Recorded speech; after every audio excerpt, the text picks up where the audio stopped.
Εγώ κάθε μέρα έβγα 6 ώρα το πρωί από το σπίτι μου και ερχόμουν εδώ και υποδεχόμουν τους μαθητές και τους εκπαιδευτικούς.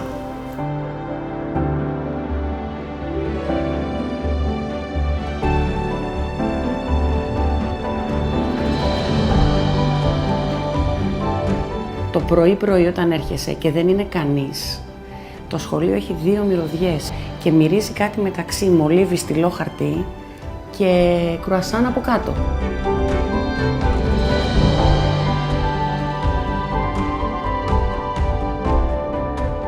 Πρώτη φορά που ήρθα στα εκπαιδευτήρια Κωστέα Γείτονα ήμουνα 24 χρονών, το 1975.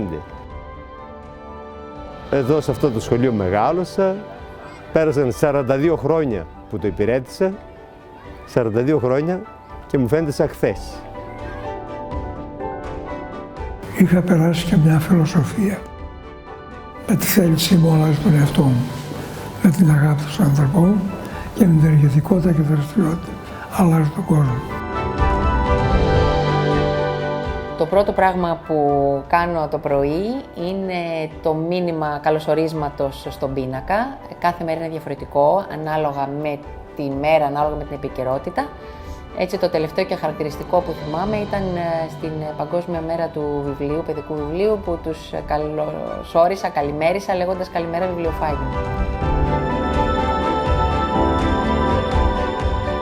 Από την πρώτη στιγμή θυμάμαι που ανέβηκα τα σκαλοπάτια, ένιωσα μια ζεστασιά, μια οικειότητα και μια φιλόξενη διάθεση. Και αυτό με ελύτρωσε.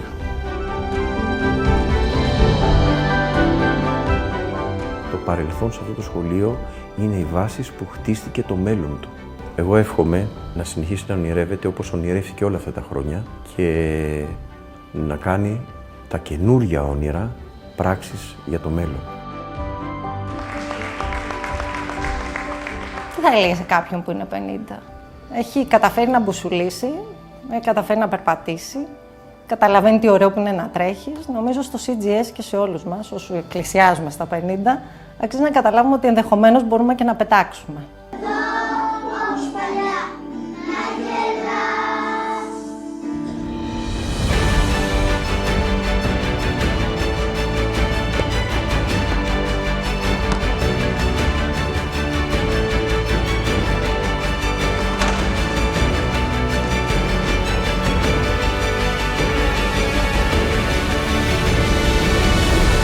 Περνώ την πόρτα του CGS.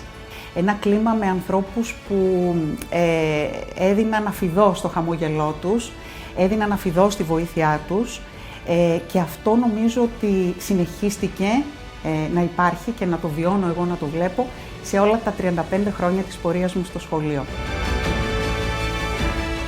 Βλέποντας τον κύριο γείτονα στην είσοδο του σχολείου να λέει καλημέρα, κατάλαβα και ποιο είναι το στίγμα του σχολείου.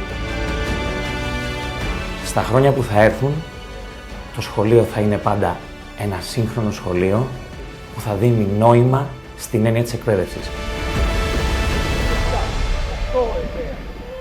Πιστεύω ότι είναι πάρα πολύ σημαντικό για τον δάσκαλο να ανυπομονεί, να περιμένει τη στιγμή που θα επικοινωνήσει με τους μαθητές του. Να μοιραστεί μαζί του αυτό που αγαπάει.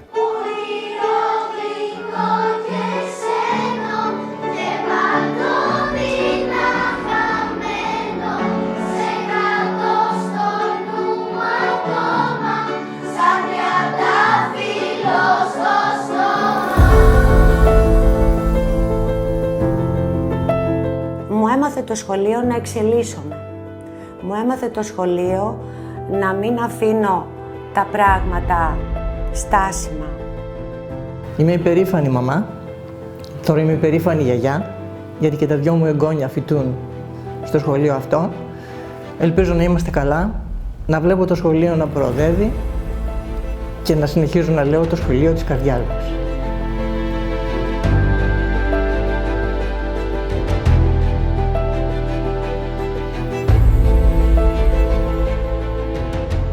Μαγείρευα σαν να είναι στο σπίτι μου, σαν να μαγειρεύω για τα παιδιά μου.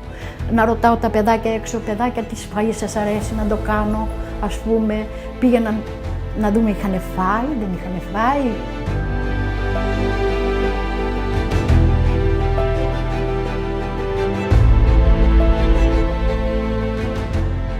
«50 χρόνια στο σχολείο» για μένα σημαίνει να βλέπω παιδιά που τα είχα παλιά μαθητές να πετυχαίνουν στη ζωή τους. Να παραμείνει ένα σχολείο ανοιχτό, που υποδέχεται καινούριους ανθρώπους και δίνει ευκαιρίες, που τους βοηθάει και οι ίδιοι να εξελιχθούν και να το εξελίξουν.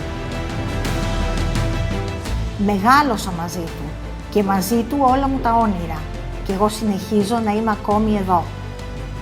Αυτό που με χαροποιούσε ιδιαίτερα ήταν ότι τα παιδιά μου ερχόντουσαν με μεγάλη χαρά στο σχολείο, αφού όταν ήταν άρρωστα κλαίγαν που δεν θα έρθουν στο σχολείο. Και ήταν σαν να ερχόντουσαν στην οικογένειά τους, στο σπίτι τους. Πάρα πολλές φορές ένιωσα έτσι υπερήφανος ως μέλος αυτής της ομάδας, αυτής της κοινότητας, αυτού του οργανισμού, κυρίως για τα πράγματα που πετύχαιναν οι άλλοι. Είτε αυτοί ήταν οι μαθητές μου και οι μαθήτριές μου, είτε ήταν οι συνάδελφοί μου, είτε ήταν το ίδιο το σχολείο ως φύση, ως οντότητα, ως οργανισμός. Περισσότεροι συνάδελφοι με φωνάζουν ληξίαρχο, γιατί γνωρίζω εδώ και 2 γενιές παιδιά και τα παιδιά τους πλέον που είναι μαθητές, που έμεναν οι γονείς, που μένουν τα παιδιά. 50, that's a great number. For me, it means being in a position where you can look back, but it's also the spot where you can look forward and see a bright future ahead. We expect children to behave better than those who govern us. Αυτό που κάνει το CGS να ξεχωρίζει σαν εκπαιδευτικό περιβάλλον, σαν εκπαιδευτικός οργανισμός, είναι κάτι που για μένα είναι η πηγή του. Είναι κάτι που μας έμαθε ο κύριος γείτονας. Το να αντιμετωπίζουμε κάθε παιδί ξεχωριστά, σαν ξεχωριστή περίπτωση. Το πρώτο συστατικό για μένα που έκανε το σχολείο να ξεχωρίζει και του έδωσε ένα τεράστιο κομμάτι της ταυτότητάς του, αυτό που λένε ζεστό περιβάλλον, το νιάξιμο, η φροντίδα, είναι αυτή η αγάπη. Για μένα το CGS είναι συγκινήσεις. Τους μαθητές μου να πετυχαίνουν τα όνειρά τους. Σε αυτό το σχολείο, 30 χρόνια νιώθω ελεύθερη. 50 χρόνια CGS. Η πιο εύκολη ευχή είναι να τα εκατοστήσει. Εγώ το προχωράω ακόμα παραπέρα, να είναι πολλά περισσότερα χρόνια από τα 100 και πάντα να εκπέμπει αυτή τη ζεστασιά και αυτή την αγάπη προς τα παιδιά. Μετά από 32 χρόνια συνεχούς παρουσία στο σχολείο, χαίρομαι γιατί αυτό το κλίμα, αυτή η πρωτοπορία και η ζεστασιά, η αγκαλιά που υπήρχε στο σχολείο συνεχίζει και υπάρχει. Εγώ τελείωσα το 1987. Αν θυμάμαι καλά, πρέπει να ήταν η πρώτη ή δεύτερη φουρνιά μαθητών που έδωσαν πανελλήνιες. Μπήκα στο φυσικό.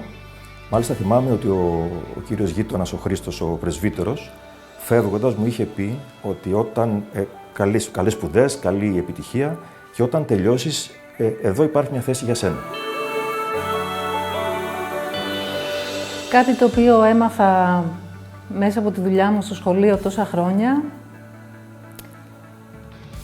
είναι να εμπιστεύεσαι τα παιδιά. Έχουν το καλύτερο ένστικτο νομίζω από όλους μας. Να διαφοροποιείς τις προσεγγίσεις σου προς κάθε παιδί. Να είμαι πολύ υπομονετική. Να εμπιστεύομαι τους ανθρώπους. Και να αφήνομαι. Θυμάμαι ένα μικρό μαθητή, ανέβαινε τα σκαλιά να πάει προς το δημοτικό, ήταν η τσάντα του λίγο πιο βαριά, πρώτες μέρες, δεν ήταν ενδεχομένως και σίγουρος προς τα που θα πάει. Παραδίπλα ανέβαινε τα ίδια σκαλιά στην είσοδο του σχολείου που όλοι γνωρίζουμε, μια μαθήτρια του Λυκείου. Μόλις είδε λοιπόν αυτό το παιδί να δυσκολεύεται, κοντοστάθηκε, γύρισε, τον κοίταξε, πήγε, του πήρε την τσάντα, του κουβάλισε στα σκαλιά και του έδειξε και πού πρέπει να πάει. Αυτό είναι το σχολείο μας.